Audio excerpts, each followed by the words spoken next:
வந்து மேலும் விரிவுபடுத்திய வித்தகரே சத்குரு சாயிநாதா. ஆரத்தி சுற்றுகிறோம், தீப ஆரத்தி சுற்றுகிறோம், பஞ்ச தத்துவ தீபங்களை ஆரத்தி சுற்றுகிறோம்.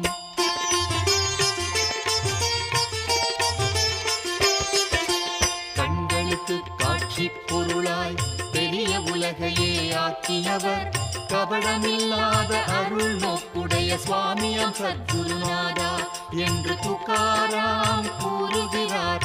தீப ஆரத்தி சுற்றுகிறோம், சத்குரு சாயிநாதா. ஆரத்தி சுற்றுகிறோம், தீப ஆரத்தி சுற்றுகிறோம், பஞ்ச தத்துவ தீபங்களை ஆரத்தி சுற்றுகிறோம்.